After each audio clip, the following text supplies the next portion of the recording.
Across the nation to defund the police. To end policing as we know it. Off the charts violence in New York City. 11 people shot in just 8 hours on This is Sunday. about the police officers who every single day put on that uniform and they run towards danger when we run away from it. Oh, guts up, giddy up. Welcome to the Failure to Stop podcast channel, the #1 show for police meet society and culture. I'm your host, Eric Tanzi, joined by the always beautiful and audacious Andrea up late for this Tuesday night true crime night shift. We do 4 different types of shows on this podcast channel. Tonight just happens to be True Crime Tuesdays. So if you're tuning in on Tuesdays, it's always true crime. It's always night shift. On Thursdays, we have Com Center with Drew Breezy and Jonathan Bates. Friday, our flagship show, The Breakdowns. And don't forget our last call show with myself and Ted Leg Media, where we cover everything else that's happening around the world other than law enforcement or first responder related things. Today's show is brought to you by ghostbed.com, Manscaped, and a new one. Here we go. Are you ready? We got a new sponsor. Well, I'm ready. Stamps.com, baby. Really? Stamps.com. Yeah, Stamps.com. It's going to be it's a great partnership with those guys. I think we're doing a lot with them. We've had to switch over to Megaphone. All the things. If you want to like and support this show, hit like in the YouTubes. You can leave us a super chat on the old YouTubes like Calso and David J have done tonight. Calso dropping 50 pounds, man. Thank you. Thank you. We needed to fix all these technical difficulties that we had this night, this evening. David J, thank you so much for the 20 bones as well, my friend. We have a meetup April 12th. If you want to be at the meetup, hit us up in the DMs. There's a lot of people flying in for this thing. The hotel's booking up pretty quick. It's going to be a lot of fun. And that's Wednesday, April 12th, just outside of Raleigh, North Carolina at Instill Distilling Company from 5 to 8. And then from 8 to 10 over at our podcast studio, where there'll be some hors d'oeuvres and some free beverages for all those who come out. And it's walking distance from the hotel. So if you want to join in on all that, let us know. Any true crime news out there in the true crime world before we dive into tonight's case, the Kermit Gosnell. Is it Gosnell or Josnell? Gosnell. Okay, good. And it's good. terrible. We got a 30-second delay tonight.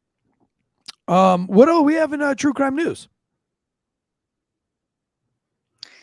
So we actually have quite a few updates. I'm sure you guys, unless you live under a rock, you've seen that the Murdaugh trial has come to an end, and he was convicted of first-degree murder of his wife and his son. It took the jury, less than 3 hours to deliberate that. The jury has said a few things now that they've spoken. He did receive 2 consecutive life terms. His sentencing was just a couple days ago on the 3rd. So South Carolina has 7 maximum security prisons. He'll be sent to one of those. Evidently, all men go to the Kirkland Correctional Institute in Columbia first. They'll take a couple of months to do some evals, physical, psych, etc., and then decide where to place him based on the results of that stuff. Interestingly enough, though, the jury has said that the most incriminating piece they found from prosecution was the audio that was retrieved from Paul, the murdered son's camera or phone, that had the video that had audio of Alex's voice on it. It's when he had to come back and be honest about the fact that he was at the crime scene 5 minutes before their phones were shut off indefinitely. And then his story goes that he took the golf cart to the house for a nap and whatever. But for 2 years, he's maintained that he was never at the kennels until he found their bodies. So they've said that definitely really was the nail in the coffin for him. Sure. It's sad that it had to come to that's like, that was the only that was the piece of evidence that got him. Well, I think that was the only thing that I do think, I'll say I'm a little surprised. I thought they would find reasonable doubt, right? And I think that's the only thing. There's no coming away from that. Like, there's no reasoning yourself out of that. That was too much. Yeah, too much. Well, that's awesome. I'm glad that we have the Murdaugh thing behind us. I know that there's some other things that they're going to end up trying him for, some of the fraud stuff. Like, who cares at this point? Maybe, I guess, they're going to come after his estates, things like that. But tonight's going to be a doozy of a show. Well, hang on. It started out as an abortion. The show started out as an abortion. We had tons of technical. You get one and no more of those jokes for the show. For real. We had technical difficulties all night. So yes, so the sad thing is the show started out in abortions, and I think we're talking about abortions tonight. At least that's all I know about Kermit Gosnell. So real quick, I did want to touch, if I can, quickly on the Idaho murders. Some documents have been unsealed recently. So we know that they found the knife during a raid at Brian Kohberger's parents' house in Pennsylvania that he had traveled to. They were able to get familial DNA out of a trash can at that home the same night that they obtained the knife. And then, of course, they took a buccal or a cheek swab from him once they gained custody of him. But that was pretty interesting to hear that that's how that went. His next court date is set for June 26th. And he faces 4 counts of first-degree murder. Now, here's the big one, guys. Dylan Rounds. James Brenner was officially charged with Dylan Rounds' murder. James Brenner James was the man who lived on the property. They called him a squatter. We know he had a pretty violent or aggressive past. He's been in, I think they've had him for this for a while. They just couldn't charge him quite yet because he's been in custody for owning a firearm as a felon for quite some time. They pulled him in on that as soon as they possibly could. Dylan's boots, if you remember, had a little bit of blood on them. They actually had James Brenner's blood on them as well. And then this was super interesting. Super interesting. Dylan's cell phone last pinged where Brenner had been squatting, but a video was just recovered, or we were just now made aware of a video that was recovered that shows a time-lapse video of a blood-covered James Brenner cleaning a gun. So we haven't heard. It's been crickets on Dylan Rounds. So that's news. That is crazy news. Man, glad to hear that. Before we jump into today's show, listen, we're doing some giveaway. We're gonna do a giveaway the next couple of next week or so on our Instagram channel. So if you want to follow us on Instagram, we'll go over to Failure to Stop on our Instagram, and we're gonna start doing giveaways again. Probably not every week, but every month we're gonna do a new giveaway, and that is because we're partnered now with Stamps.com. Stamps.com for over 25 years has been indispensable for over 1 million businesses. They give you access to USPS and UPS shipping services, everything you need to run your business right from your computer, anytime, day or night. No lines, no traffic, and no waiting. And that's great because I hate standing in line at the post office, and that's why I rarely go there to deliver my packages. One of my favorite things about Stamps.com is that if you sell products online, Stamps.com seamlessly connects with every major marketplace and shopping cart. And if you need a package pickup, you can easily schedule it through your Stamps.com dashboard. I do everything from my laptop and our printer right back here. Sign up today with promo code WOLFPACK for a special offer that includes a 4-week trial plus free postage and a free digital scale. No long-term commitments, no contracts. Just go to Stamps.com, click the microphone at the top of the page, and enter the code WOLFPACK. This is so easy that the chief of a fire station could do it. Chief Jay Kiefer could do this in a heartbeat. Get a 4-week trial, free postage, digital scale. Go to www.stamps.com/Wolfpack. Thank you so much, Stamps.com, for sponsoring the show. Postage rates just increased again, but luckily Stamps.com has the best discounts in the industry. Rates you literally cannot find anywhere else, like 84% off at USPS and UPS. Plus, Stamps.com automatically tells you the cheapest and fastest shipping options. www.stamps.com/Wolfpack. And again, thank you guys so much for joining the Failure to Stop family. That's right. Real quick, Bosco asked if there was has there been a body found in the Dylan Rounds case? There's not.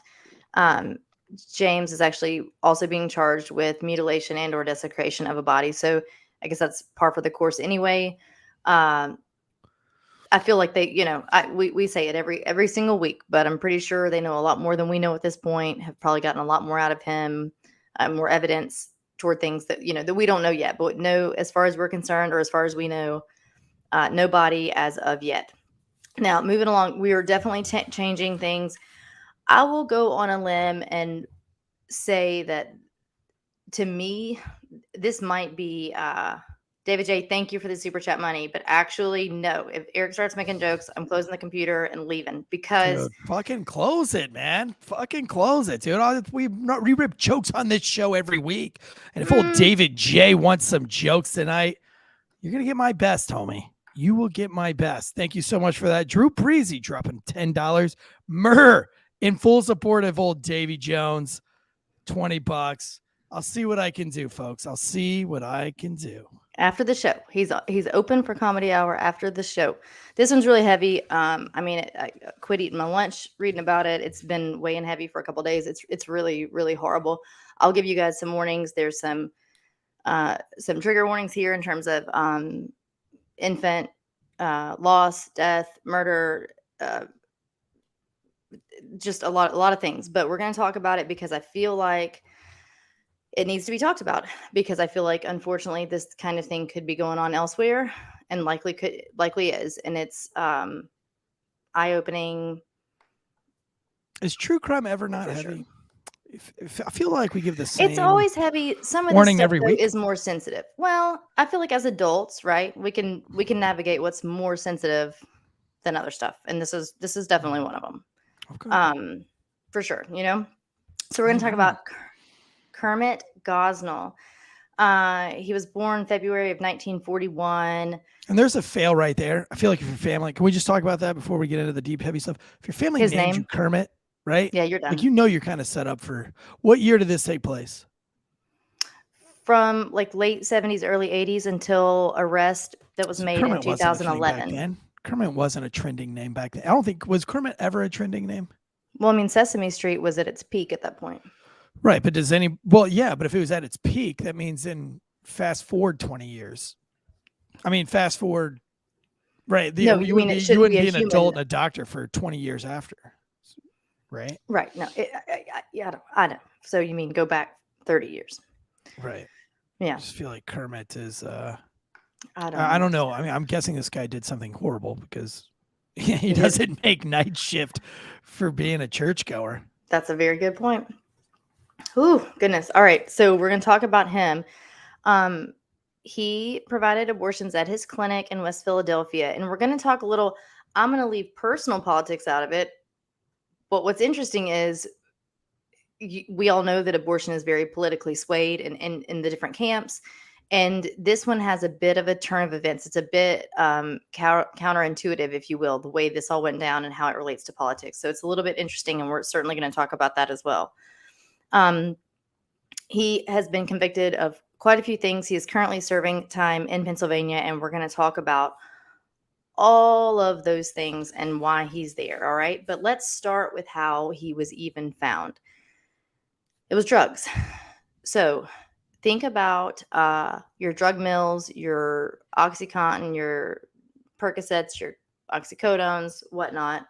So a local detective, Jim Wood, there in Lancaster County, Pennsylvania, was working hard on the drug scene.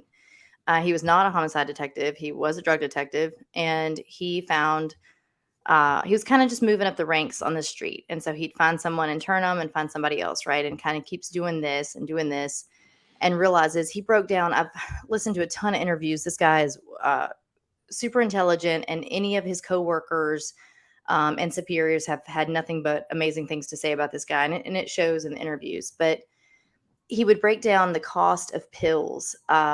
So let's say at this time, if you could get like $60 for an OxyContin pill, and you got 60 to 80 of them you're selling, at one time, and then you're selling that many of them multiple times a day. So he's just breaking down the amount of money, sheer just thousands and thousands of dollars to be made off of these pills. So he's doing it, and you can hear if you go into any of this, you can hear a lot of, there's great audio for a lot of this case, meaning the drugs, and then even moving forward with Gosnell, now that he's in prison. There's been a lot of talking with him. So Jim Wood, the detective, found a source, and he starts working the source who's providing him with the oxy. He's getting higher and higher up, and they knew that these little drug mills and these like super quack, gross doctors, would sometimes prescribe this stuff. And that would ultimately be their dealer, would be this physician, right? And then they get it from him and they turn around and sell it on the street. So he works this source. She eventually actually goes to jail for something unrelated in the middle of this. But before she did, he was able to get the name of the doctor that she was getting the drugs from. And it was Kermit Gosnell. And so as soon as he gets the name, boom, like he's elated because now he knows like he's got the big dogs. So they go in to investigate his facility. They have a warrant after they've kind of talked to him a little bit, got more information from her, go on with the warrant, and that unlocks Pandora's box of everything they didn't even anticipate finding. So finding out what was going on here in this clinic was purely by accident. He really thought he was but he thought, he was busting up this drug ring, and that was the extent of it. Little did he know, or anyone he worked with, it was a huge undertaking that took quite some time. And ultimately, thankfully, did lead to the downfall of this clinic and the prosecution of Gosnell. So this is interesting. He made a good point to say that, we know this, right? With every profession, we talk about police all the time and first responders, but also with doctors, with you name it, in any profession, you're going to have people who do really bad things or use it, to exploit it and for whatever they consider their good is. And his statistic, I think, was that they need to investigate less than half of 1% of all physicians. So, this isn't something that's very common, thankfully, but when it happens, it's pretty gross. And so he was talking about ways that physicians would use prescriptions, as trade-off, right? So it could be just for money. It could be for sexual favors. It could be for all sorts of things. It's like a little get out of jail free or whatever favor you want. I mean, one physician was using a prescription pad as a tip at a local strip club. So instead of shoving like 20s or ones in the G-string, he's throwing a prescription for some drugs in there. Like just things that I just can't wrap my brain around that. Now, listen, if you had your hands on an ungodly amount of prescription pills illegally, and you had a pass to pass them out, right? What would your favor be? What kind of favors would you be asking for? Laundry. Foot rubs, dude. Laundry. Nobody will rub my feet. Laundry's a good one. Laundry's a good one. Baseboards. But you got kids. They're not good at that.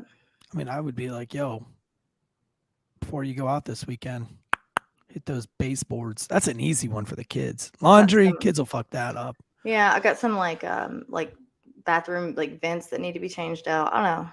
Okay. No, man, I'm not. That's gross. I'm not doing that stuff. It's so gross. It's so gross. The pill. Oh, it is gross. I got some. I went and got some.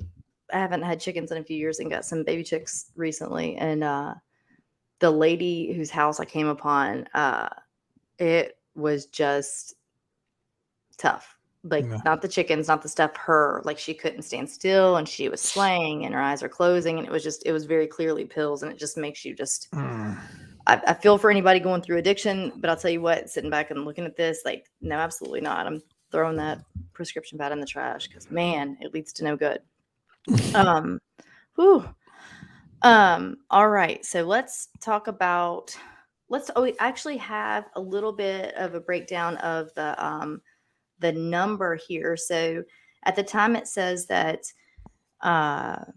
staff at the clinic went from writing several hundred prescriptions for controlled substances per month. So 700 prescriptions per month filled at pharmacies in 2008 to over 2,300 filled at pharmacies in January of 2010. So they went from, That's how you get caught. I mean, my goodness. So it says that he, with the assistance of his staff, which we are going to talk about his staff, is said to have distributed and dispensed more than 500,000 pills containing oxycodone, more than 400,000 pills containing alprazolam, which is Xanax, and more than 19,000 ounces of cough syrup containing codeine. So we are looking at almost 1 million pills that we know of that he has, dispensed. Oh my gosh. Stupid. And for money, right? Like, oh yeah. Like he's getting paper. Yeah, because they're coming in and they're paying him like X amount, like a flat amount. I think it started at 115, then it became 150 for like your first visit. But that's nothing. Like so he's just basically giving a piece of paper for $150. They're turning around and turning hundreds to thousands on these pills, depending on how much and what they got. So it was a win-win as far as every party was concerned there. We need to find that gig. Ooh, man. Get that money. I know, right? Right now we got like super chat sponsor money coming in. Dude, can we? Yeah, I was gonna say, like, is there like what do you call those pills that they're not real? Placebo? Yeah, we should do like some placebo prescription. Just hand out like Smarties. Some kind of counterfeit, like yeah. Oh. Someone is making a Blue Chew joke in there. Listen, dude, those Blue Chews work, but they taste like shit. Ugh. God, I wish they tasted like Smarties. I'd be more inclined to do one. I mean, they turn you on. It's probably good that they turn you off. Yeah, it's probably good that they don't take them before you have a steak. Does not go well with steak. That taste, it lasts in your mouth. Okay.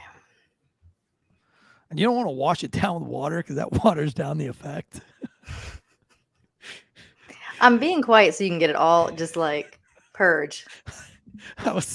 I just take it with wine. Cheap, shitty wine anyway.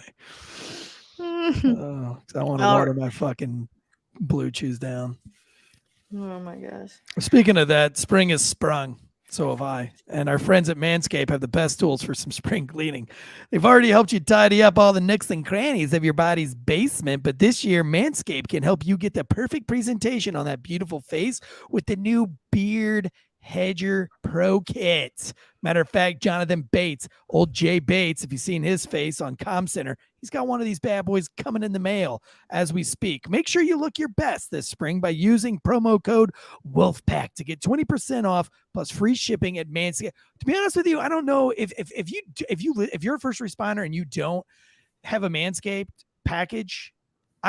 Listen, dude, you don't have time for that shit. You need every bit of help you can get. You've got to be manscaping all of it so that you can keep that love alive.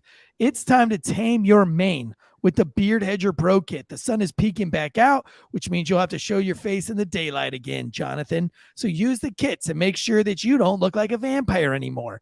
Make sure your scruff looks award-winning, whether you go glorious beard flow or some smooth, sleek cheeks like me right here. Smooth like a baby's butt. The kit starts off with the Beard Hedger, a waterproof cordless trimmer with rotary wheel that gives you 20 hair cutting lengths, all with one guard, so no messy drawers full of add-ons. It also comes with the titanium coated T-blades that are tough on hair but smooth on your face. I love the beard shampoo and the conditioner. I use it every day. Well, I don't use it every day, but I use it like every other day, every 2 days. It smells awesome. Smells like all that is man. The Pro Kit also has the beard oil. The nutrient-infused oil relieves dryness. It's got the beard balm, little pomade that shapes and styles, moisturizes everything. Save 20% off. Free shipping with promo code WOLFPACK at manscaped.com. That's 20% off and free shipping with the code Wolfpack at manscaped.com. Focus on the face and use the Beard Hedger Pro Kit for the cleanest look in the game. Nice. All right, so let's talk about what everyone found when they came to the scene. I'm going to call it the scene, is the clinic, and it was currently an operating clinic. Like it was, meaning it was in operation. There were actual patients in there. So when this search warrant was executed, there were actual women being, because let's not forget, they're coming into it as a drug, as a little pill mill, right? But there are women in there actively in the process of having an abortion or recovering, and I use that term lightly, from one, or anticipating one. And that can mean a lot of different things based on the way this horrible, horrible man did what he did. Was it a massage parlor too? Throw that in there. It's like a full service. Exactly. You would think. So they get to the place and they go in. They've described the building as like almost triangular in formation.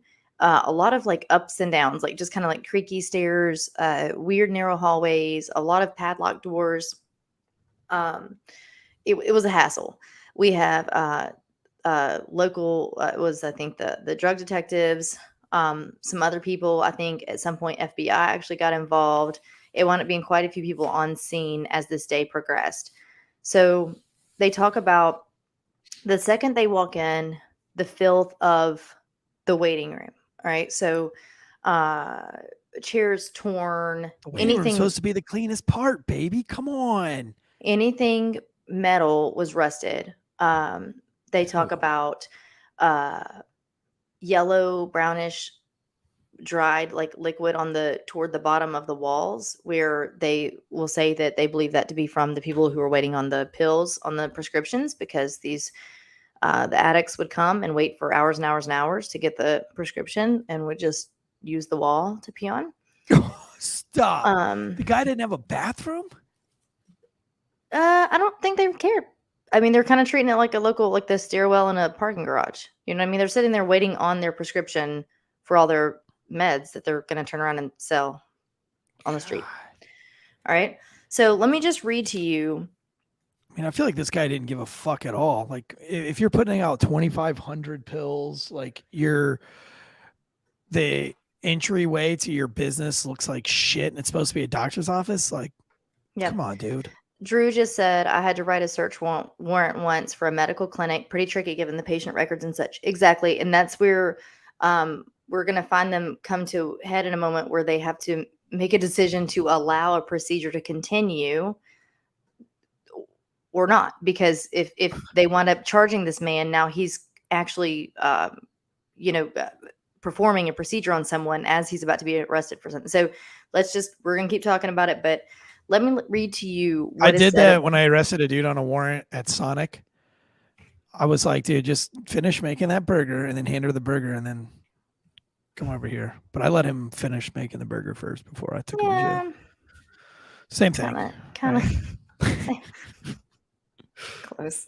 Well, surgery, burger. When the team members entered the clinic, they were appalled, describing it to the grand jury. This does go to a grand jury trial eventually, as filthy, deplorable, and disgusting, very unsanitary, very outdated, horrendous, and by far the worst that these experienced investigators had ever encountered. There was blood on the floor. There was blood everywhere. A stench of urine filled the air. A flea-infested cat, this is not the only cat, is wandering through the facility. There was cat feces on the stairs. Semi-conscious women scheduled for abortions were moaning in the waiting room or the recovery room, where they sat on dirty recliners covered in blood-stained blankets. All the women had been sedated by unlicensed staff long before Gosnell arrived at the clinic. We'll talk about that. He was very often not there. Staff members could not accurately state what medications or dosages they had administered to the waiting patients.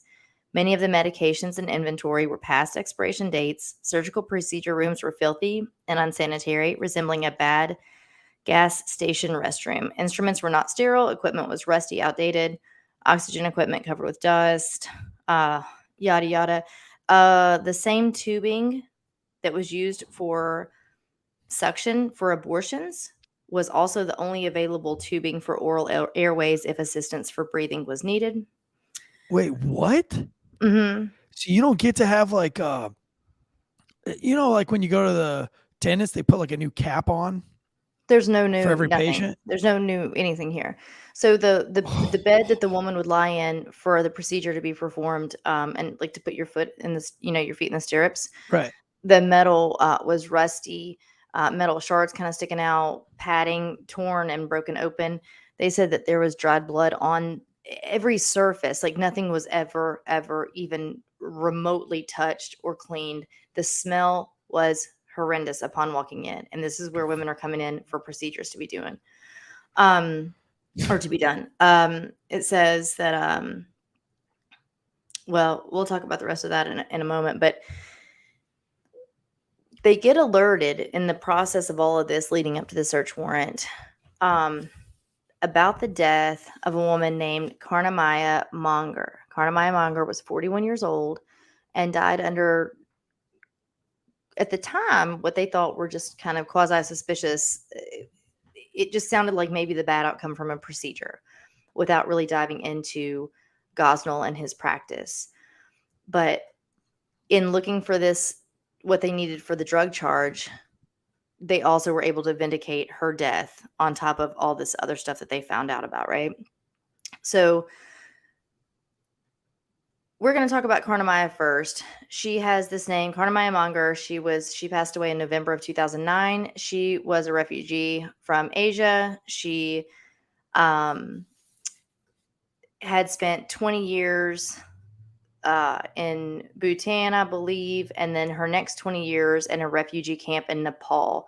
Now, I won't get in the weeds of it, but the way that works there is not, there's a lot of, depending on where you're from and who you are, is how you're going to be treated in these different, cities around there. So as a refugee in Nepal, she experienced basically her whole 41 years before she passed away, extreme poverty. There was a lot of violence, rape, all sorts of things that happened where she came from. She had only been in the United States. We'll talk about that. Abortions were legal, or I don't know if that was sarcasm with the quotes, Jonah, but they were legal there. This guy was doing very illegal practices. And so Karnamaya moves to the United States. She doesn't know English yet. She finds her pregnant. She already had other children, and she is over 6 months pregnant and seeks out his services because she knew that he was known to provide very late-term abortions. Fuck, man, I and didn't at the realize hands you could of, do an abortion at 6 months. it's not legal.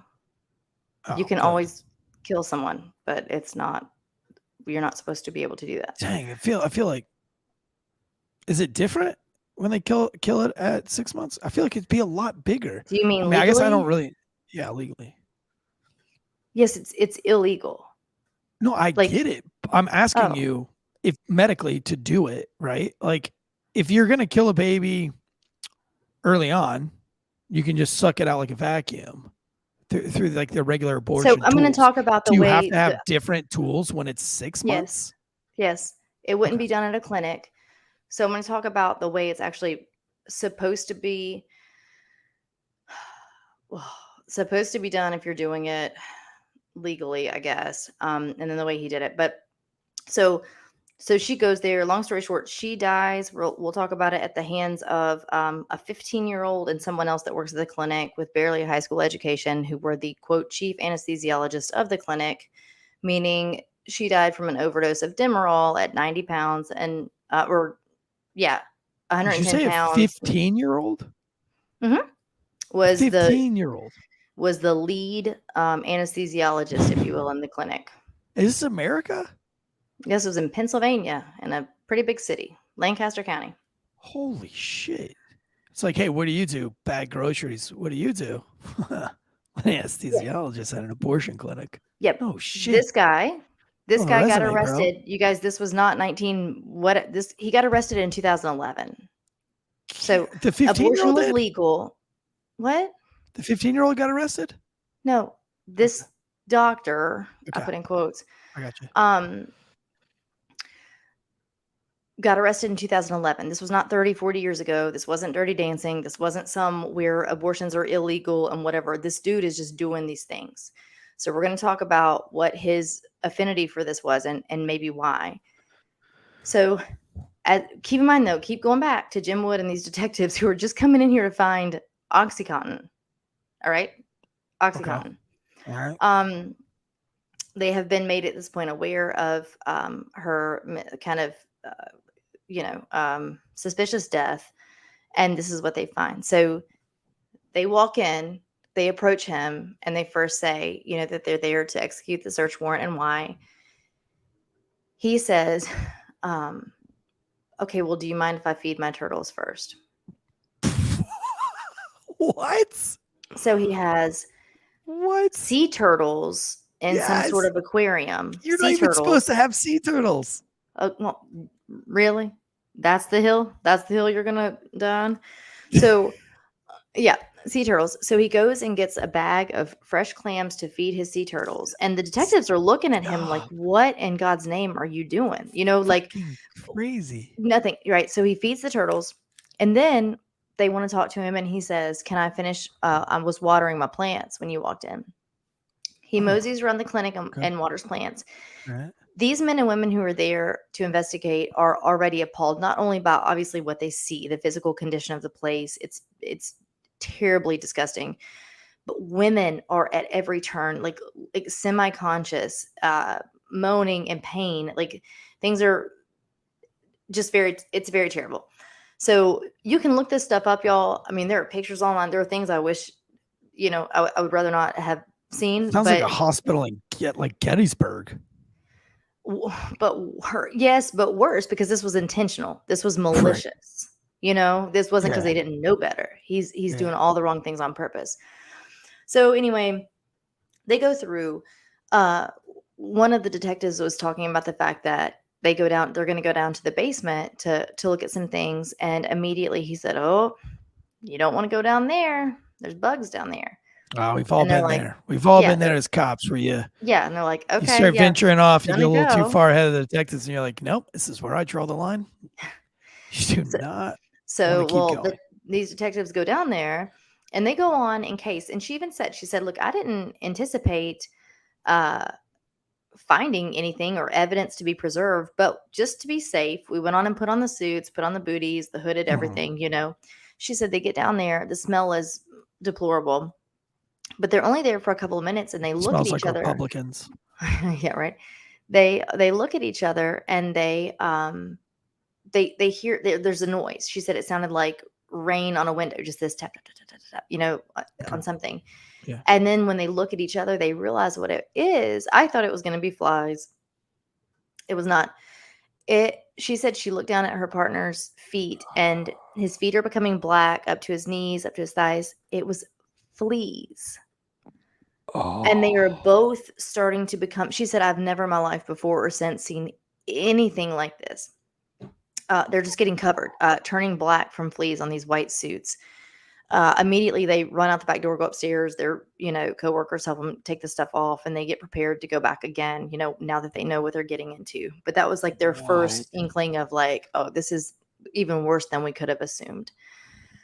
As they go through, a woman is actively bleeding out and is requiring medical attention. I use that term loosely because that's not what he gave these women at all. But he then says, basically, can I go work on her? She needs this procedure completed. That's where they start talking to each other like we're here because of drugs, but we also know that there's a suspicious death from a woman who had a perforated uterus that he likely contributed to. Do we let him do this or not? If we don't, though, she's going to whatever. They were outweighed by someone. I'm not sure who. And he proceeded to. They didn't have like ambulances? Well, they do. I'm not sure what happened in the moment that's not what was called, but he completed the procedure. I mean, I don't know. As far as we know, that woman survived, but so that happened in the moment. They start looking around. Well, they go back to the basement, and there are room. This thing is kind of like a tri-level, and again, like a triangular shape. It's just an odd building. So they're going through these tight passages and stuff, and they get down to the basement. There's biohazard bags everywhere. But then, so first of all, if there's a biohazard bag, guys, that's anything that's touched any like blood or bodily fluids, right? So that's where this stuff gets taken away. It's treated differently than regular trash, to keep everybody safe, and these things from contaminating anything. So, but it was so piled up down there that like it should have been picked up long ago. Stench, again, just unbearable. But then it gets worse because they start looking through containers and they find like old milk jugs and big plastic like dog food or cat food containers and urine sample jars and all these things. But ultimately, they have body parts, if not full fetuses, and all of them. It's everywhere. It's in the whole basement. So where do they normally get rid of the fetuses at? Like, it would go to a biohazard waste. I mean, it would go to is that just like an extra ticket you get for the dump? Like instead of paying $24 a month, you pay $35 a month. So you have no, it goes to a separate biohazard waste facility, right outside of normal trash, because it's got blood and body fluids. It's treated differently. It's going to be cremated or incinerated. These things are. I wonder what that trash truck looks like. So, so they find this. They find a few like plastic jars and things like this. Obviously, most of this is not proper medical storage equipment. This is, like I said, milk, gallon jugs and things like that. And they all contained feet, like baby fetal feet. Why do they keep the feet? That's a good question. So we're going to talk about that. There's no reason to have kept those. Okay. Well, do you think that this guy has like fetishes? Like, is any of this sexual or is it all just predatory? I don't think it's sexual, but I do think it's trophies. Not necessarily sexual in nature. Why would he keep trophies? Like, why would he give a fuck? Okay, so think about this. We've gotten so hard in putting him in the category of an abortionist or a doctor. We're not looking at the fact that he could potentially be actually a serial killer. Okay. All right. So let's talk a little bit about that. So the feet.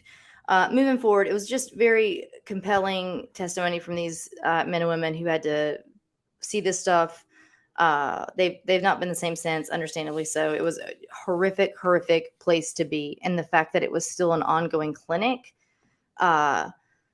it is just, anyway, it's pretty terrible. So they go through,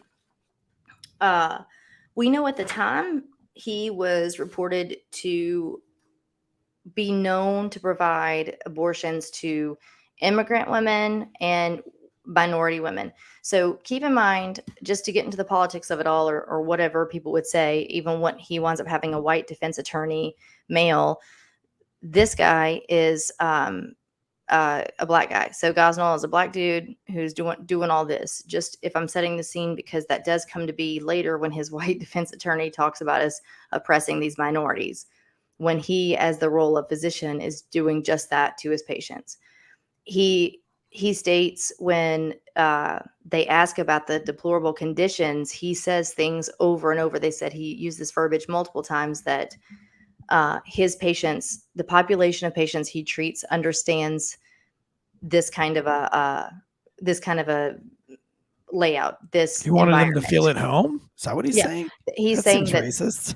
Well, it sounds terrible, and he's saying that they wouldn't feel comfortable at like a Mayo Clinic 5-star clean whatever. This is what they feel comfortable in. I'm going to be honest with you. I thought Kermit was going to be an Asian. I don't know why. Maybe I'm racist, but I thought he was going to be an Asian.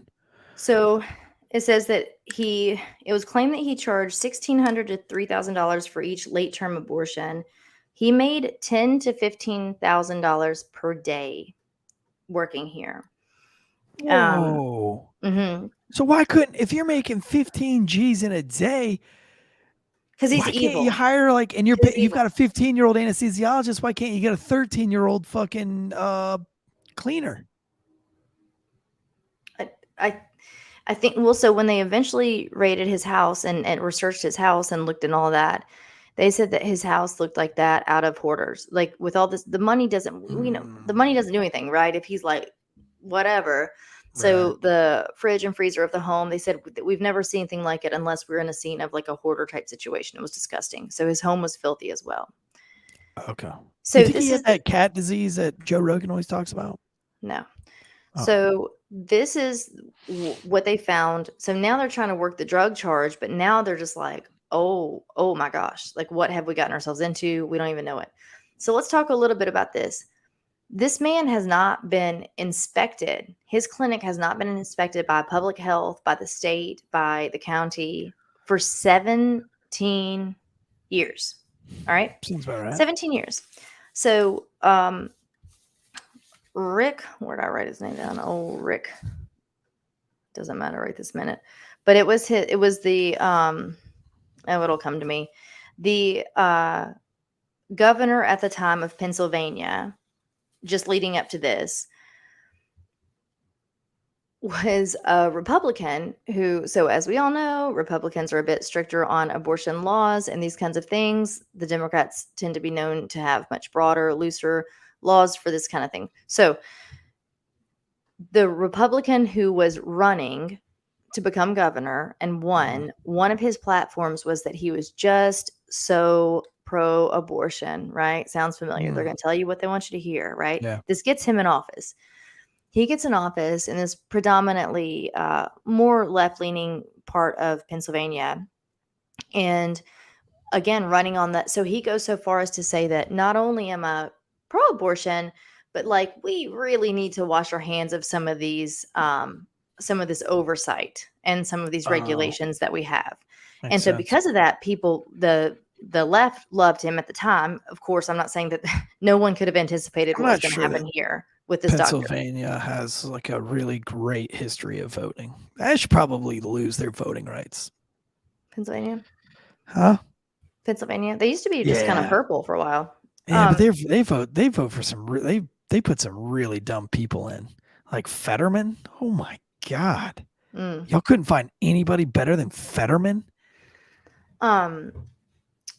So yeah, I'm reading. Sorry, Alpha Acre said, "How do you pull that off?" I mean, and this is how. So they literally stripped away any oversight, any regulation toward these clinics, and so I'm sure some were seeing some, but I'll tell you, this is 17 years of not being properly. So no, what happened was there were public health nurses that were supposed to come out as like regulators, quality control, investigators as such to inspect and these kinds of things.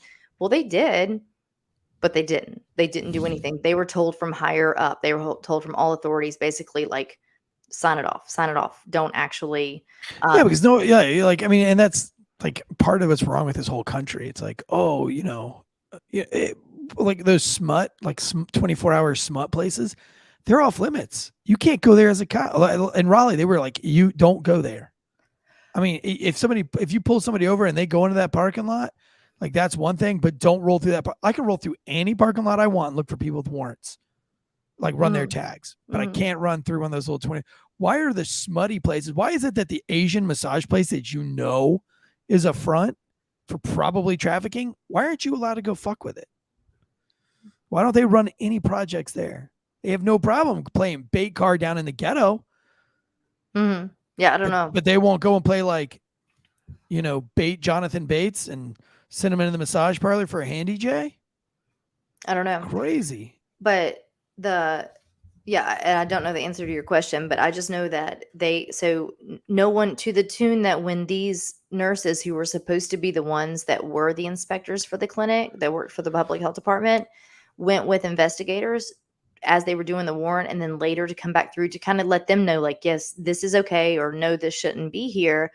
They literally stood there and like looked at them and they're like, what do you want us to do? They're like, what have you been doing for 16 years? Like, do your job. That's what, and they looked at them like, I don't even know what to do, because they've not done it. They've not been doing their job, but they were told not to. So this comes from higher up, and the governor himself had said, like, look, to get himself elected, we're really gonna just be open and really progressive with these abortions. So here we are.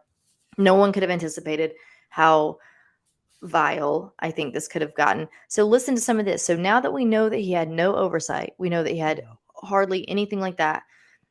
Listen to some of the prior complaints that were bred about this man and see what you think, because it blew my mind when I read this. So in 1989 and 93, he was cited by the Pennsylvania Department of Health for having no nurses in the recovery room. In 96, he was censured and fined in both Pennsylvania and New York for employing unlicensed personnel. Keeps on working. I'll get past that one. In 2000, there was a civil lawsuit filed on behalf of the children of Simika Shaw, a woman who had called the clinic the day after an abortion to report heavy bleeding and died 3 days later of a perforated uterus and a bloodstream infection. The case alleged that Gosnell had failed to tell her to return to the clinic or seek emergency medical care. It was settled out of court. 2001, 1 year later, he claimed to be providing children's vaccines under a program administered by the Health Department's Division of Disease Control. He wasn't storing them properly, unsafe temperatures, not in the refrigerator. They expired, XYZ.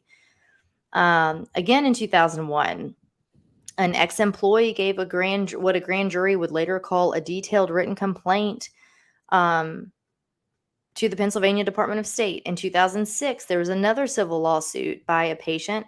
It was dismissed as it was, quote, out of time.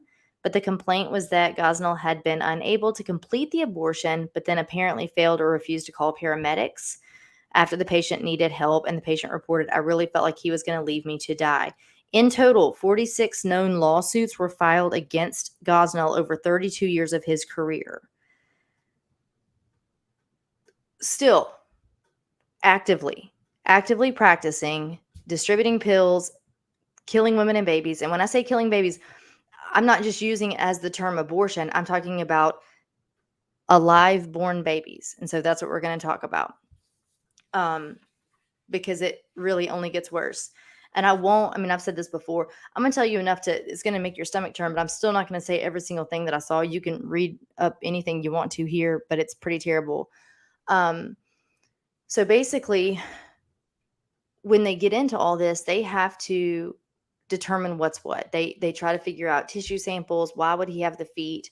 Well, here's the deal. When you talk to him, he's very arrogant. It's really reminiscent a lot of the serial killers we've talked about. He's a talker. He's a boaster, a bragger, but he maintains innocence at every turn. So he has something to say about everything. When investigators were there the day for the search warrant, they pulled him in a room to have a chat, and he had just come from a procedure. He's wearing a pair of gloves from the procedure that are covered in blood. Doesn't even take them off. They're covered in blood. He doesn't take them off, and he pulls out his lunch, and he eats his lunch while talking. Do you remember the them. movie Boondock Saints, where the detective is like working the murder scene, and then he like rubs his bloody hand through his hair to like fix his hair? Everybody's like, "Ooh." That's how I picture this guy right now. Yeah. So then when later he's in prison and like people will interview him and ask him about things like this, like why in heaven's name did you have those, would you eat your lunch with those gloves? And he said, he just seems incredulous. Like, why would you even ask me that? Because he says, I was using chopsticks. It was teriyaki salmon. Like, what's the problem? That's what he was having with sushi?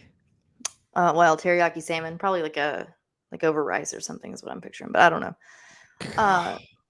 Yeah, and just seemed everything they come at him with, he has something to say for it. So when it comes to the feet, and they asked him about this, what he told them was that he needed it for tissue samples, for DNA follow-up, and all this stuff that he was not doing already. Nor would you need feet for like entire body parts, but you would just need a very minuscule sample of tissue or blood for this. The feet, as you can imagine, became a really big problem for the investigators to have to talk about later and live with, because some were teeny tiny, but quite a few they talked about looking like just, newborn baby feet. Like they weren't. Holy shit. Yeah. So when we find out about that, that's when later they start looking at like the feet were more like trophies. So you think about, again, like we can't say that he's just an abortionist. He can't be a serial killer. He could be both. And he also, they talked about he almost had like an enjoyment from this stuff. And he often would eat his lunch during a procedure. So you find this out later. He often would be eating while he's performing these things. Like he's deriving pleasure from all of this stuff. So it's very bizarre. Very long story And short. the fact that he pairs sushi with it, it's like next level shit. I just don't. I mean, it's even sandwich, soup, whatever. You know what I mean? Like you're performing abortions. Like, so these women are near death and dying at every turn. They say that they are in the waiting rooms, they are in the recovery rooms, they are in the procedure room, all in some sort of semi-consciousness because of the amount of medications they had been given. So keep in mind the 15-year-old, she was a daughter of another employee that worked there that actually at the time was getting some high school credits for working at this clinic. They didn't know what she was doing. I'm sure they just thought she was volunteering her time. Well, he gave her about a 15-minute lesson in Demerol administration and how to measure out for Xanax, Demerol, you name it. And she couldn't understand it all. So she color coded it. So she even said out loud that in her head, she would look at it by saying things like, okay, a little bit of the pink stuff, a little bit of the red stuff. And she'd just like give it to him. But I mean, these are very, very strong drugs, obviously. Right. So whoa, like so that was her measurement, is like, Yeah. oh, just like we're gonna go 1 part she's 15. pink shit, 2 parts blue shit. We'll just see what Mhm. happens. Mhm. Wow, that's a fat motherfucker. We're gonna go 2 parts pink, 3 parts blue on this one. And he, like I said, he was often not on site. He got to where he would leave quite frequently. So And what do you think that basically, like the 15-year-old doesn't go and snitch this out? Like, it's the 15-year-old's not going back to high school and be like, yo, I'm fucking dosing people up right before they get an abortion. You know what I I mean? don't know. Yeah, I don't know. Feel like that would come out. Well, when you find out what her mom did, like what this kid has to live with now, like, right. you know what I mean? So basically what we find out is that these babies, very, very many of the babies were born alive. He would call it precipitous labor. Precipitous labor is when you go into labor before you're gestationally ready, and the baby starts to come when it's not time yet for the baby to come. This was not true precipitous labor. I mean, it is in the sense that he caused it, but he was causing it. So, not to get in the big scientific weeds of abortion, but basically, usually if you are having a first trimester abortion, that's when people would, I think, like to think that takes place if it's going to take place. You can, within the first few days, you can get the medicine. You've heard of a plan B. You can also have basically like you go in and they do kind of a local on you in a clinic. They do like a little suction procedure that removes the contents of the uterus, and you kind of recover for a few minutes and go home. If you're second trimester, this is getting awfully late at this point. Same idea, but then they also use a tool that scrapes the inside of the uterus and moves forward with that.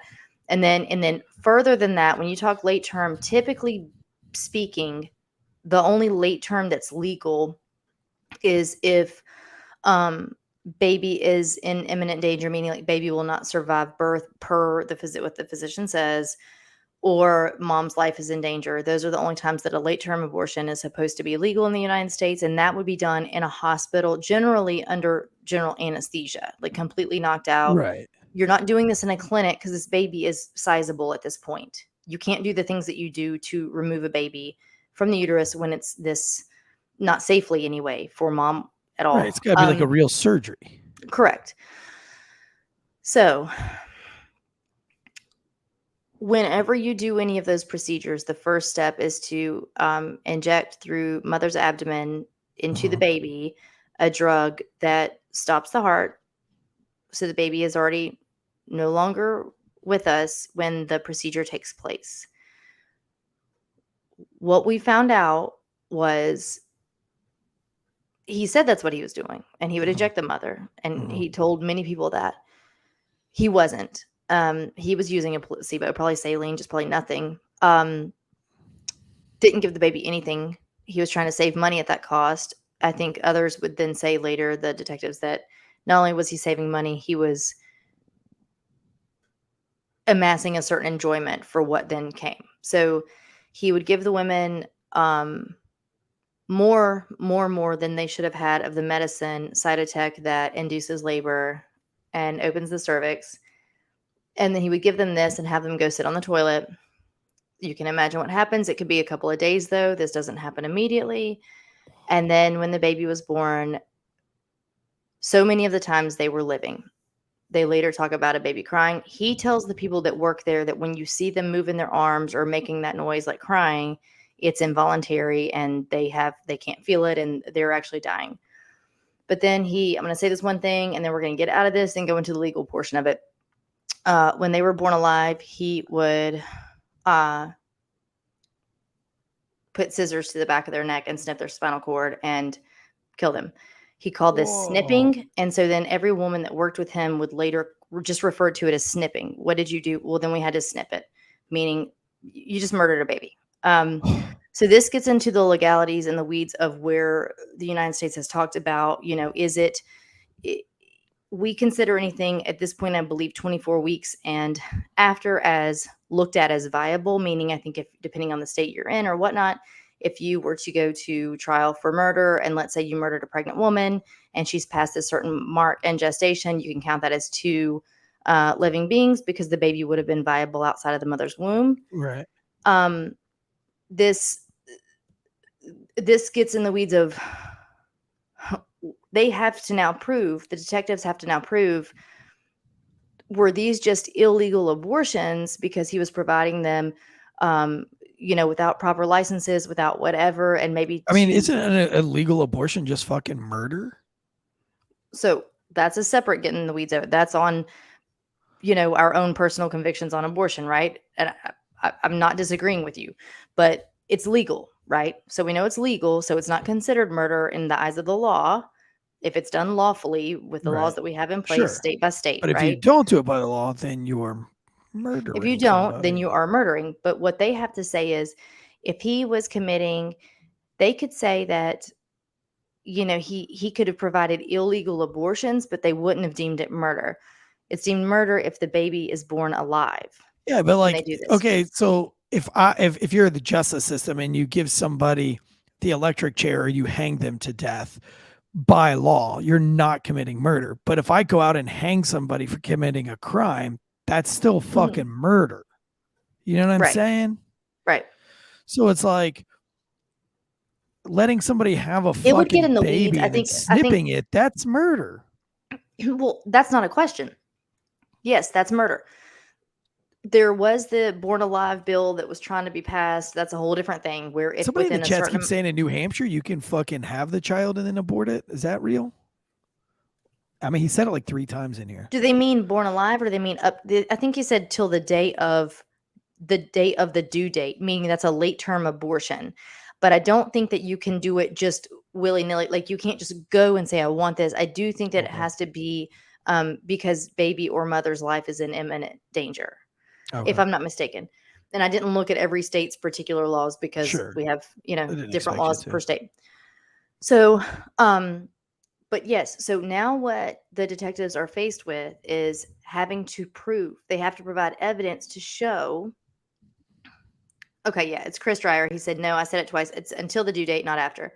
Yeah, yeah. So sorry, Chris. Sometimes I scroll up and down these chats, so I see things over and over again. Yeah. But I was wondering the whole thing. It's a good point because I didn't know that you could have an abortion up until the point of the due date. Now I would hope that it's like because of like some kind of serious problem. I hope it's just like, you know what? Well, my boyfriend and I aren't quite working out. It has to be prescribed. It has to be prescribed because mom or baby are in it. Of not surviving.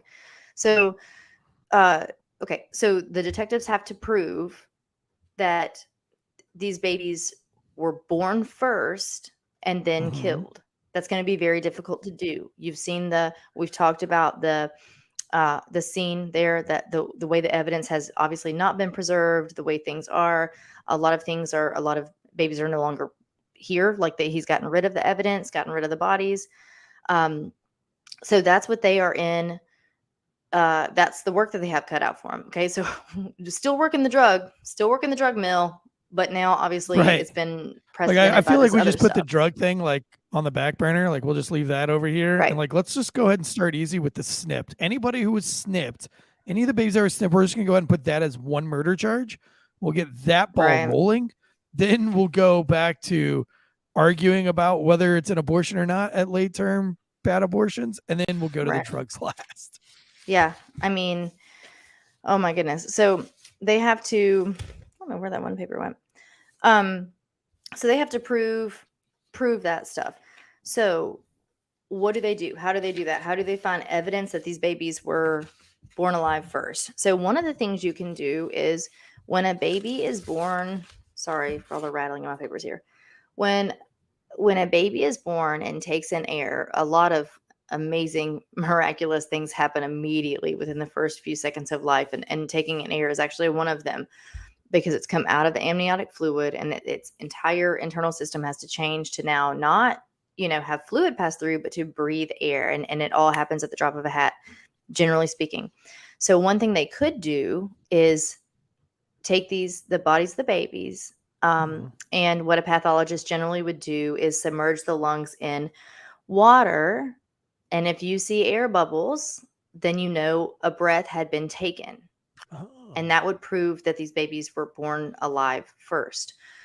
Unfortunately, they were immediately submerged in fluid. Like he had some of them in formaldehyde, some of them in whatever, a lot of them thrown straight in the freezer. So now that's not something that we can do. Another thing you can do is if, and this is super yucky, I'm just going to talk about it scientifically as it is, and we're not going to get into the emotion of it because it's terrible. But if you were to perform a late term abortion and a baby is quite sizable, even a bit smaller, generally speaking, what would happen is the skull would be crushed to be able to fit through the cervix in a way that natural birth would provide, but in this situation would not. Sure. So if the skull is crushed and or brain matter removed to make the process happen. So what happened is this detective, Christy, I forget whatever. If you guys have seen this, I don't want to not know her name because she's amazing. She took it upon herself to do this because now it's gone to a grand jury indictment. So now everyone's sealed in, like you're in the know or you're not. So now they can't hire out outside pathologists and MEs to do these things now with this information. So she takes it upon herself to go. She talked about it being an honor to be able to, handle these babies and respect them, the only time they've been respected really. And she did it. So she did the surgery. She removed the tops of their skulls to see if there was evidence of skull fracture or brain matter being removed. And in each and every case, that was not the case. Meaning, again, it points toward the babies being alive when they were born. They came out naturally and then were murdered. The other thing that the grand jury had to go off of was witness statements, meaning another physician that worked there and any of the women who worked there for this man and his wife, because his wife was also a part of this, by the way. So they would then testify to, they couldn't tell numbers. They would say dozens, hundreds. Basically, every baby born just about was born alive, unless it just happened to die prior. But it seemed as though his goal was that they would be born alive first. So that begs the question, why? Like, what the fuck, dude? Just abort him the regular way. Because I think he's a killer. Like he derived, it's no different than we say, why did this guy go on this spree killing and kill 7 people in different places? Why? Because that's what he derived, some sort of joy from. Like, my God, getting joy from killing babies? What a sick fuck. Yeah, I mean, it's terrible. Oh, and the women. So let's not to mention the woman that we spoke of earlier, Karnamaya Munger. The words were, and the detective, she said this earlier, and she said this, that will never leave me, because the words from one of the employees there were, she put up a fuss. And that's such a horrific way of saying she knew she was dying, We have a 15-year-old who was brought in, changed her mind while she was there, decided she didn't want an abortion. He forcefully restrained her. She wakes up 12 hours later. She becomes sedated, wakes up 12 hours later, back home. Abortion was complete. He told her as he was holding her down that he would do this just like he would do for his own daughter. We then find cases. Keep in mind, he preyed on these women who, a lot of them were immigrants or of poverty level. He also had on his personal phone hundreds and hundreds, if not thousands, they said, of pictures of the women's genitalia. So as he would prep them and sedate them for the abortion, he would take pictures of them. He said that it was what he said his rationale was that it was to document sexual mutilation. If you're aware, in certain countries, they do a procedure as girls come of age. Some people call it female circumcision. It's a very different situation, in fact, but he said that it was to document that, to research it further. We all know that that's not what this is. It was his personal phone when they were knocked out. No one signed consents. He didn't move forward with research. And in fact, more of the women than not had not had that. Were like all the pictures were just of women who had been circumcised? No. Oh. So that's what he said was why that was his reasoning for having taken the photographs. But they said that, first of all, he never moved forward with research or did anything with that anyway. But most of the women, I've got a whole bunch of pictures of tits on my phone, but I'm going to do the research. Most of the women had not had that done. So most of these women weren't immigrants, had not had that done. So I mean, nothing that he ever said made any sense. At every turn, the dude's just a bunch disgusting. Of pics of vages on your phone. He talked about going to Auschwitz on a vacation, or like on a holiday at some point, and talked about going to the memorial there, the Holocaust memorial. And he was telling detectives over and over again about how he was fixated on the memorial for the children and how well done it was. And he said, and all it was just teeny rows of all these little shoes. The dude's got some fucking thing, dude. Mm-hmm. He's got a thing. So why do they let guys like this live? Well, he's like still Alec alive. Murdaugh. What's the point of 2 life sentences? Let's just fucking end this guy. I mean, this guy. But so for the trial, he was convicted. They were finally able to, as I said, it's not like there was a lot of evidence that was able to be properly used in terms of proving that these children were born alive first. He was ultimately convicted of manslaughter of 3 babies out of dozens and dozens and dozens. No, manslaughter, excuse me. Manslaughter for the woman who passed away, for Karnamaya Monger. And then he was charged with the murder of 3 of the babies out of all of the ones. Anyway, he did not get the death penalty. That's why he got his little stuff converted over, so he couldn't be tried for that. But he will be and then of course all the drug stuff. So he's going to be in prison for the rest of his life. It'd be cool if they did like a late-term abortion on him, where they took like a big giant hose that led to a wood chipper, and then it sucked him out of his jail cell through the bars, and then which would kind of crush him on his way through, and then straight into the wood chipper, and then bagged and done. Yep. I feel like that's where he's got to go. That's he terrible. Looks like an actor to me, though. He looks like, oh man, I can't even think of the name of the movie that the actor is in. I'll show a picture, guys, and I put up one on my story tonight on Andrea Up Late. Tomorrow I'll put some more pictures up. I may not even have one in the papers that I have in front of me. I think they're... No, it's all right. I mean, we'll just post it. You just go to our Instagram. Yeah. Man, what is the... Oh, you know what? He was in the movie Walking Tall. Hold on one second. Were you thinking... You're not thinking of, James Earl Jones or something? Who are you thinking of? No. No, just go ahead and keep talking. I'll get it up. Well, that's kind of it. I mean, that's as much of the story as I care to, you know what I mean? As you can imagine, again, John Beasley. Oh, yeah. Let me see if I can. It's awful. He still maintains innocence, meaning that it's not that he even maintains innocence. He just takes everything they say and has a reason for it. He rationalizes why he did everything he did, and doesn't seem to think that any of it was wrong or bad. It's gross. And these women, I mean, and this is not even to say all the women who one suffered a severe head injury when she convulsed and fell off a table in his clinic. I mean, there's just so many accounts. Like, I just had to quit reading the terrible injuries that didn't lead to death, but where women suffered and went to the hospital. When Karnamaya Monger passed away, by the way, they did finally call 911 for her. And paramedics got there, and fire and EMS, and they couldn't even get to her because of all the padlocks on all the doors to get to where her room was. And you'd think that like EMS would be like, yo, this probably isn't right. So they did, I say look into it. EMS didn't look into it, but I think that they filed something. But again, it falls on deaf ears because everybody, he had been, 40 something complaints against him for decades.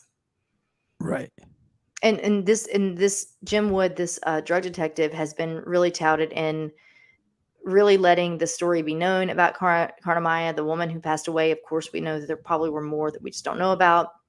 But really getting her name out there and really exposing this guy for the most horrible, horrible things he was doing. And again, just completely upon happenstance, because this was just a drug mill flip. So yeah.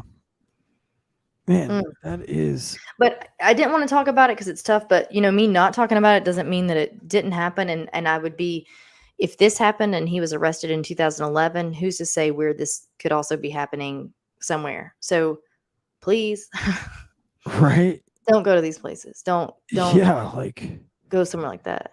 If you've had something happen and you need counseling after the fact, or you want to talk about things that, like nothing is, I don't know, finite. You know what I'm saying? Like you can always.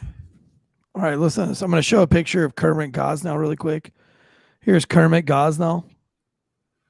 Here's John Beasley.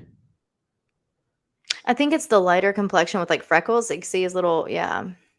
The nose though. Nose has got the same kind of shape. No. They have very different noses. Like you see his nostrils, you don't see his nostrils. I'm just saying they look similar. I think it's their complexion.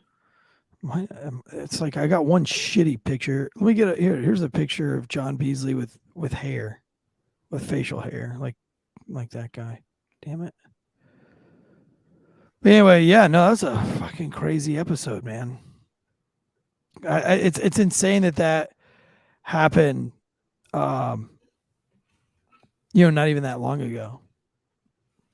Yeah, that's what I'm saying. Like to read about this, you would think this was back somewhere, or it's somewhere that abortion was outlawed and all this stuff, and no one knew better or couldn't. No, this is holy guacamole. David J.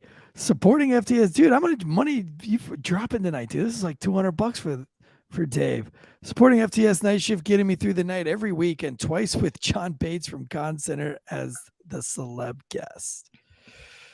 Yeah. Thank you, brother. Thank you so much, man. Thank you, David. Thank you so much. And Calso, what did you call Calso earlier? His name is also Jonah.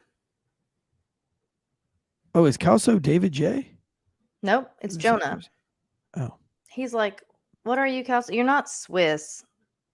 Finnish. So, I don't know, something. Oh my gosh. It's something like that. He'll tell us. Like Nijkin, dude. I'm still eating off of Nijkin's candy. Craig says, careful, Tansy. Not sure what I'm being careful for. Seth, a giant forceps found to pull Kermit's head through the cell bars. We've had a lot of people in the live chat. We appreciate it. I'm about to eat Taco Bell to try and force myself to puke, so that's fun. It's coming from Lázaro Lopez. Lázaro, if you just go back about 30 minutes onto this episode where Andrea goes in depth about these late terms, I think you'll probably help you out a little bit there. Help the old gag reflex. I know I felt like throwing up a few times. Had to pour a glass of moonshine for this episode. David J, Greg, Fulcanators in the house, TJR, M. If you guys want to be part of our paid members, you can go to YouTube. Looks like our super chat's back and in working and good order. So that's going to help. And that's going to really help improve this show now that we're out of the sin bin. So also we're looking at bringing on potentially a new Monday show, which could be killer. So We actually we're actually, going through the interview process, everything like that, doing some pilot episodes to see where that goes. But I don't like to keep anything secret. So maybe in the works. We got a Monday show. It's new to me. Can I say that? Yeah, it's new to everybody. Cool. New to everybody. That's exciting. I got some stickers, y'all. So we're gonna figure out. I'll mail you some. We got to do a stickers. giveaway. So let's do a sticker giveaway for somebody. Yeah, I'll throw you a sticker. They're little circle of it, but they're cute. I like it. I've already got one on my laptop. Good laptop sticker. Yeah, laptop, a coffee mug, water mug, super cute. And I want to get some. We'll pump out some shirts and some other things. But yeah, we got stickers for now, and getting back to it. Last row. You sure you're not passing a kidney stone, brother? He says you got the worst tummy ache and it's hurting my back. That sounds like a kidney stone. That sounds kidney-like to me. Yeah, could have a kidney stone there, brother. I'll tell you the best advice for passing a kidney stone that I ever got. I was in the military when I passed it, and the medic said, "We're going to send you home today, and here's what we want you to do: go and grab a 12-pack or your favorite beer, and grab a gallon of cranberry juice. Drink the gallon of cranberry juice, and then we want you to drink as much beer as you possibly can without throwing up. And that way you'll be really drunk, and you'll have to pee really bad, and then the cranberry juice will slicken up your pee hole. And I think should come out pretty painless. It wasn't painless, but I did get it out. I think it was about the size of a sand spur. Ooh, it was awful. It was awful. I thought I had a seashell stuck in my penis. That's how that story started. That's why I went to the medic, because I was surfing all morning. I hear it's terrible. I've never had one, knock on wood. It literally feels like a seashell could be stuck in your penis, like just cutting all the edges of your penis. Yeah, that sounds awful. But I got through it, I got through it, made it out on the other end, and M says this is why we drink water, kids. I don't know, dude.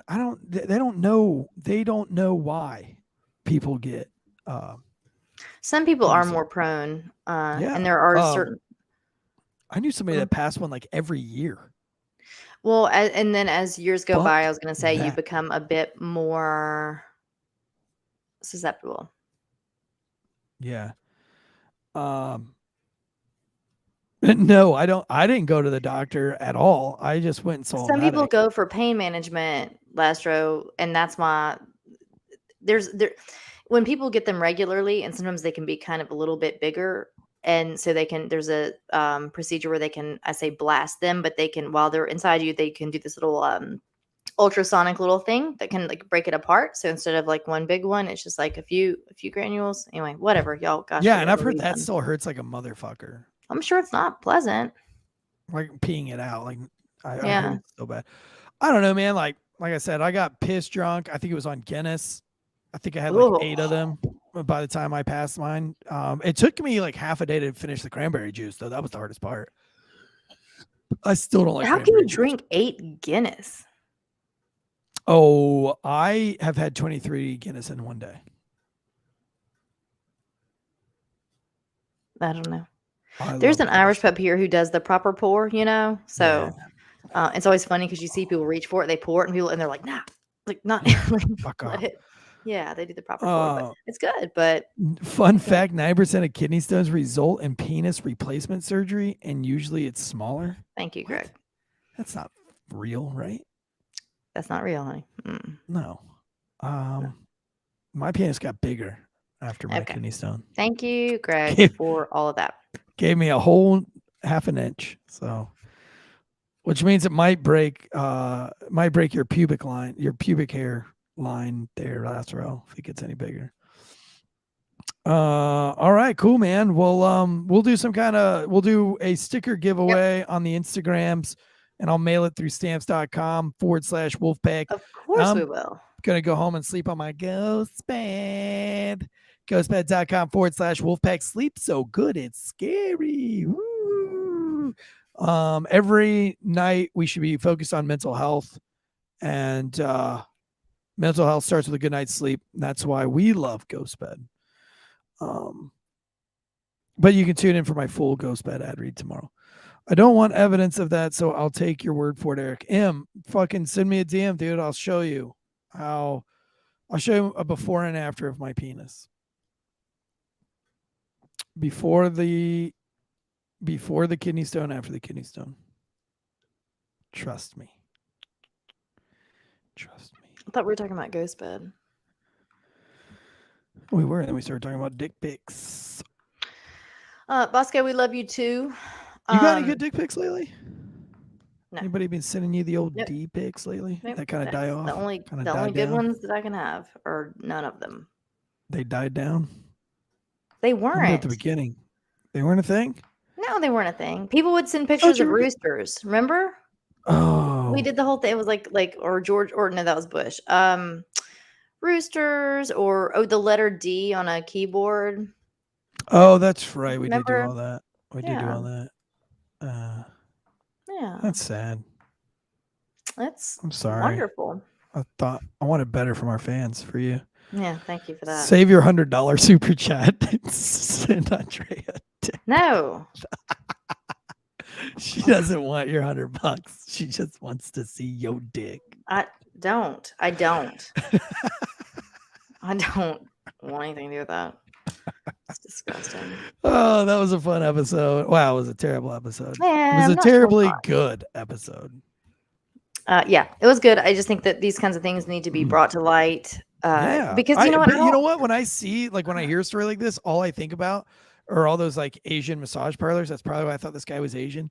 Like, I feel like there's some seedy shit that goes down. Oh, for sure. And I don't think it's just like people always of willing consent. You know what I mean? Like, it's not always just like, because people talk about like, I don't want whatever. We're gonna because I mean, this is like how you lose your kidneys and shit. Well, we talk about like certain strippers or certain prostitutes, and it's always like, oh, victimless crime, but it's not always a victimless crime. And I think that when it comes to some of those weird, shady massage parlors, or here, like the women who were implicated and got charged. Actually, I've got a let me tell you this. Let me tell you. When it came down to the trial, what happened? Let me tell you about the sentencing, and then we're gonna wrap this up. All right. Did they charge the 15-year-old girl? I don't believe so. So Pearl, his wife, she was charged with abortion at 24 or more weeks, conspiracy and participating in a corrupt organization. She pled guilty to these charges on December 13th, 2011, sentenced to 7 to 23 months in prison. Right. Yeah. Eileen, it's a theft by deception. Let's see here. Stephen Massoff. So he was actually a medical school graduate, but he didn't have a license. He wasn't, you guys, so you go to college, you do pre-med, you do med school. You're not a doctor until you take your MCATs, you become an MD, and you still have to go through residency and fellowship and all these other things. He didn't. He just went through the college, done. So didn't have a license, but worked alongside Gosnell there at the clinic. And Stephen pled guilty in November of 2011 to 2 counts of third-degree murder for the deaths of 2 of the babies who had been born alive. Remember, there were dozens, if not hundreds of them. We only had the evidence for a couple. Karima Cross, who testified at the state trial that she had seen at least 10 babies breathe after being aborted, who were then killed, pled guilty to facing federal drug charges. I mean, it was very lenient. This one, Adrian, pled guilty to third-degree murder, admitted to cutting the neck of 10 babies and racketeering charges. She was sentenced to 11 and a half to 23 months in prison. She quite literally pled guilty to, when they say snipping the neck, meaning plunging scissors into a crying baby's neck and snipping the spinal cord, to at least 10 of them.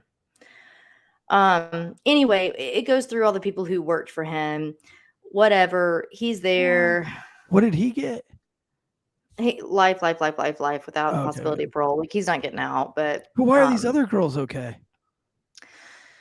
I think that they were viewed as, and this is partially true, as pretty easy to fall into something pretty bad. Like, these were women who were very vulnerable, who were probably already in the system. I think one of them had already been one of his patients. These are people who were very uneducated. I mean, we had a 15-year-old in there, right? Like, so uneducated. But I feel like the girl who snipped fucking baby necks.